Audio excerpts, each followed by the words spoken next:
Now to another deadline. The Patriot Act set to expire tomorrow at midnight. Senators will be meeting in a special session to decide whether to support the counterterrorism powers of the bill. The most controversial aspect, the bulk collection of phone records from millions of Americans. Those supporting the act say the government surveillance powers shouldn't be weakened at a time when the threats from ISIS and other militant groups remains very high. But others believe it violates Americans' privacy rights. At this stage, tensions remain quite high. We have entered into a momentous debate. This is a debate about whether or not a warrant with a single name of a single company can be used to collect all the records, all of the phone records of all of the people in our country with a single warrant. Our forefathers would be aghast. I worry about privacy, too, but I also worry about the safety and security of the United States of America. And I watched the nation vilify the men and women who work at this agency.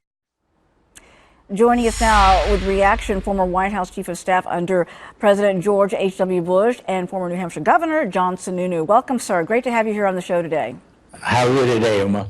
I'm just great, and I'm happy to have you on the program to talk about this because this is such an important issue.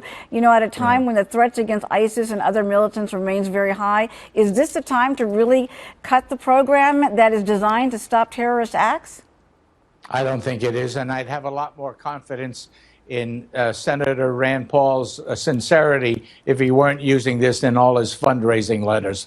Look, the country needs intelligence. We have to know what is happening. And the fact still remains that there has not been a single instance that we know of that the privacy of a specific American citizen has been violated in all the years this act has been in place. If Senator Paul doesn't like aspects of it, then he ought to be working to get amendments and modifications. But this idea that it all has to go because Senator Rand Paul wants it to go is, in my opinion, exposing the country to serious security problems. Well, Senator Paul is putting it out today that he is going to do everything he can to even block the vote in the Senate tomorrow. Yeah, well, look, for a guy that believes in the constitutional process, the constitutional process really is based on the House and Senate making decisions on legislation and then sending it to the president.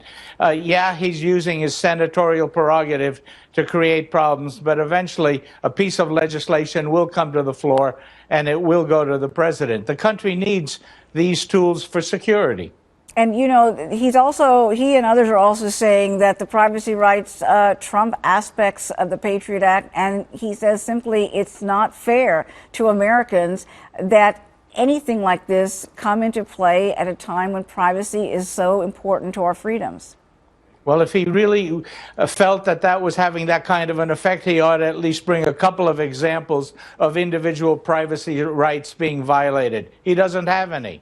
You know, the reality of this program, the NSA program on collecting phone records, is that authorities will not be listening to your conversations without a warrant. Yet this perception has been just the opposite, with opponents selling the idea that the NSA can have unlimited access to all of your conversations. Why haven't supporters of the Patriot Act done a better job at countering this?